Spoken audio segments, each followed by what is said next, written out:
ऐसा कहते हैं भागवत जी, जिस स्थान पर होती है निश्चित ही वो स्थान पूर्व से ही महादेव के द्वारा चुना गया होता है। एक प्रसंग आता है, बड़ा प्रसिद्ध है, कि महादेव पार्वती जी के संग जा रहे थे तो एक जगह को प्रणाम किया। पार्वती जी ने भी प्रणाम किया। पूछा, महाराज आपने इसको प्रणाम क्यों किया? तो कहते हैं महादेव कि यहाँ पर भगवत चर्चा हुई थी, यहाँ पर एक बार संगम लगा था, कई सारे संत वैष्णव जनों ने मिलकर के भगवत चर्चा की थी, इसलिए ये पवित्र भूमि है, इसलिए हम इसको प्रणाम कर रहे हैं। पार्वती जी ने भी प्रणाम किया। महादेव ने आगे चल करके एक और स्थान को प्रणाम किया। पार्वती जी ने प्रणाम करके कहा, यहां पर भी कोई भगवत चर्चा हुई थी? महादेव बोले, यहां हुई नहीं है, इतने वर्ष बाद यहां पर होगी, इसलिए हम प्रणाम कर रहे हैं। तो भैया ये बात तो सत्य है कि जरूरी है कि एक स्थान पर कथा हो रही है तो निश्चित ही वहां पर पूर्व से ही कुछ ना कुछ तो सत्कर्म किया गया है, इसीलिए कथा हो रही है। विदिशा में तो इतने संत महापुरुष और साक्षात प्रभु श्री राम का आगमन हो चुका है, तो यहां तो कथा सत्संग होना स्वाभाविक है। परंतु विश्व में कहीं भी कथा होती है तो ये बात निश्चित है कि महादेव की चरण धूलि उस स्थान पर पड़ी है, इसीलिए भगवत चर्चा हो रही है। ये साधारण बात नहीं है बंधुओं, कथा सुनना, कथा सुनाना। आज हमको बड़ी प्रसन्नता है। कल हमने एक प्रश्न दिया था, दे के हम ही भूल गए कि हमको उत्तर लेने हैं उसके। और आज करीब 25-30 लोगों ने उसका उत्तर भेजा। हम जल्दी जल्दी पढ़ तो रहे थे कि किसका उत्तर दें, और इतने सारे उत्तर आ गए और फिर इतने अच्छे अच्छे भाव। मन हुआ कि अब इसका क्या करें। तो अब हम ये सोच रहे हैं कि हम रोज एक होमवर्क देंगे, और जब आप यहाँ जमा कर देंगे ना, हम कथा के बाद जाके अलग किया करेंगे जिसका श्रेष्ठ होगा, और फिर अगले दिन पूर्व के कार्य को जिसने श्रेष्ठता से किया उसका नाम या उसका भाव उच्चारित किया करेंगे। तो आज जिनके उत्तर आए इनका अब कॉपी चेक होगी रात में, और फिर मार्क्स दिए जाएंगे, आउट ऑफ 100 कितने मिले। तो 3 लोग निकाले जाएंगे, एक के 100 में से 100, एक के 100 में से 90, एक के 100 में से 80, 3 होंगे। 80 से नीचे वाले वो अब दोबारा तैयारी करो, अगली बार बढ़िया करके लाना, ऐसा कुछ क्रम रखेंगे। और सीधी बात कहें तो भैया ये सब तो देखो, आपका मन लगा रहे कथा में, उसकी एक क्रियाएं हैं। इसी बहाने से ही कई लोगों ने दो पृष्ठ के उत्तर लिख के भेजे। किसी ने गीता का उदाहरण, किसी ने अपने गुरुदेव जो कथा में कहते हैं उसका उदाहरण, किसी ने मानस जी का उदाहरण दिया। कम से कम ये 2 पृष्ठ लिखने में ही सही उतनी देर आपका भगवत चिंतन तो चला कथा के बाद। और हाँ, एक और बात सुनिए, एक और नियम, आज जो प्रश्न मिलेगा उत्तर कम से कम 2 पेज का होना चाहिए। लिखो अब। और उत्तर में एक मानस जी की चौपाई और गीता या भागवत का कोई एक श्लोक होना चाहिए। अब लाओ उत्तर। पता चली कल 3 ही उत्तर आए, बोल महाराज जी ज्यादा ही लंबा कर दिया आपने। नहीं, कम से कम इस बहाने आप 4 घंटे के बाद भी तो चिंतन करोगे भगवत। रात्रि में बैठ के चिंतन करोगे, अगले दिन चिंतन करोगे। चिंतन, ये चिंतन आपका बढ़े, इसी के लिए तो कथा है।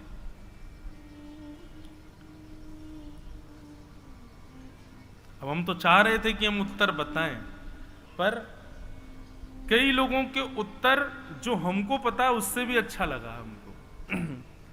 इसलिए अब हम एक साथ ही बताएंगे कल। ये जितने हमारे पास करीब 25 आए हैं, इनका उत्तर कल देंगे, किसका श्रेष्ठ है। आज का प्रश्न कथा के विश्राम में देंगे, अगर हम भूल जाएं तो हमको याद दिला देना। कथा में से ही देंगे,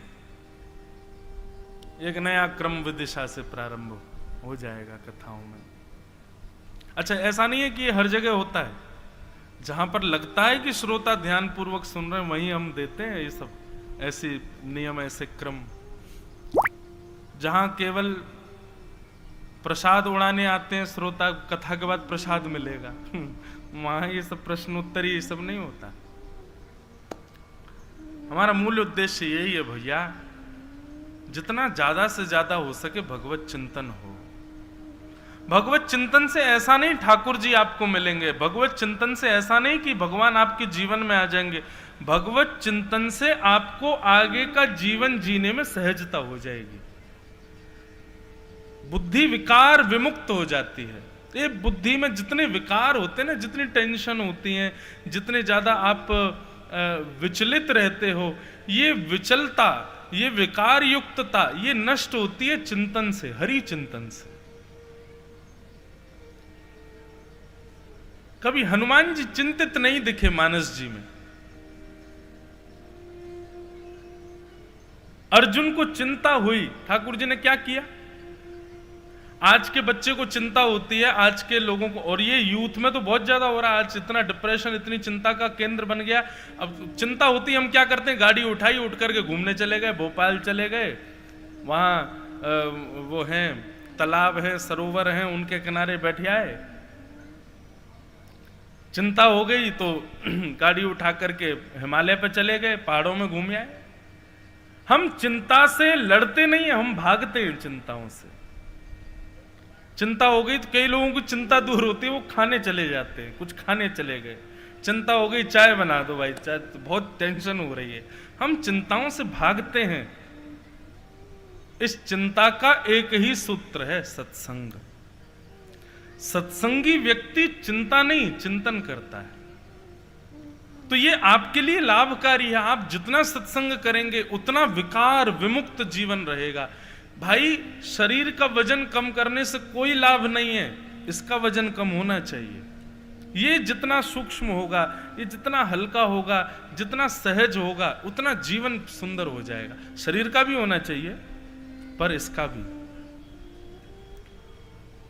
तो सत्संग से ठाकुर जी मिलेंगे, भगवत प्राप्ति होती है। लेकिन भगवत प्राप्ति और भगवत मिलन भी तब होता है जब आप बहुत सहजता से जीवन जीने लग जाते हो।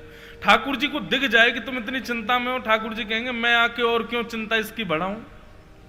जब उनको दिखे कि हाँ चिंता विमुक्त है, बिल्कुल सहज भाव में रहता है, कोई असमंजस नहीं है, बुद्धि से बिल्कुल शांत है, स्वभाव बिल्कुल सौम्य है, किसी भी प्रकार का विकार इसके अंदर नहीं है, तब ठाकुर जी मन बनाते हैं मिलने का।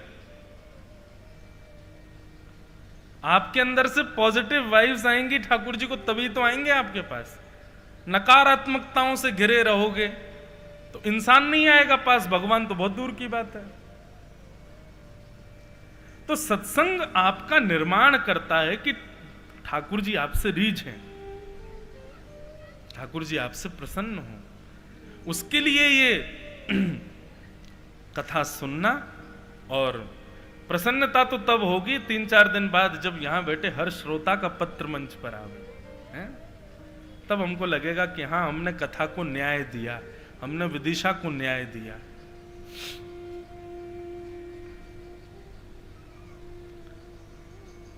वेदान विस्तारयति इति व्यास। जो विषय का विस्तार करे उसको व्यास कहते हैं। श्रोता का धर्म तो सुनना है, पर वक्ता से सुनने के बाद वह भी व्यास बने।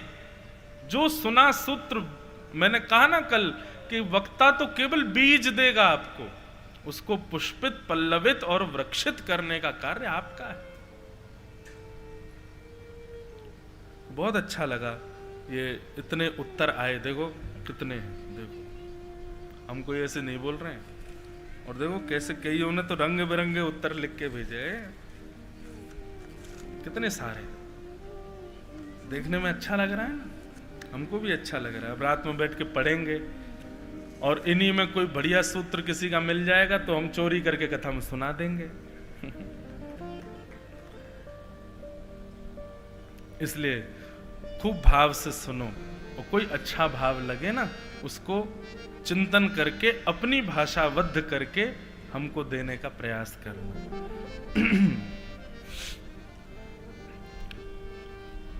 आइए, कल महात्म्य सुना हमने, अब हम प्रथम स्कंद में प्रवेश करते हैं।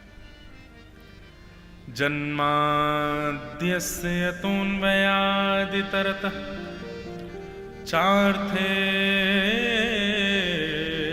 स्वविज्ञस्वराट् तेने ब्रह्महृदायादिकवये मुह्यन्ति यत्सूरयः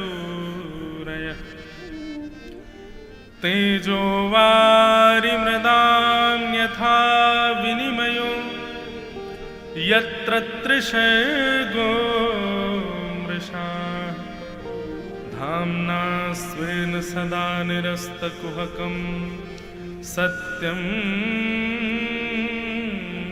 परम धीमहि। भागवत जी का पहला श्लोक है। जन्माद्यस्य यतोऽन्वयादितरतः संपूर्ण कृष्ण कथा है इसी श्लोक में। जो जन्म लेते ही अपने माता पिता को कारागृह में छोड़ करके अन्वयाद इतरतः गोकुल इतरतः गोकुल चले गए। 1000 अर्थ बताए जाते हैं इस श्लोक के। वैसे केवल यही श्लोक नहीं, भागवत के किसी भी श्लोक के आप कितने भी अर्थ कर सकते हो। इसीलिए ये पुराण है, इसीलिए पूजनीय, सामान्य शब्दावली नहीं है व्यास जी की। यदि कोई वैयाकरणी हो, यदि कोई विद्वान हो तो श्रीमद् भागवत के अनेक अर्थ कर सकता है। और केवल भागवत नहीं, अब रामायण सतकोटि अपारा, 100 करोड़ रामायण है ऐसा बोलते हैं। कैसे हो गई कि कथा तो एक ही है, फिर इतनी सारी।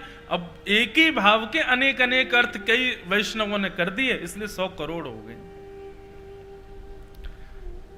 तो इसलिए ये पूजनीय है, ये वंदनीय है, इनको प्रणाम किया जाता है, इनकी आरती की जाती है, क्योंकि ये सामान्य नहीं है। पुरा अपि नवमिति पुराणम, बहुत पुरानी है। 5000 वर्ष लगभग हो गए भागवत जी को लिखे हुए।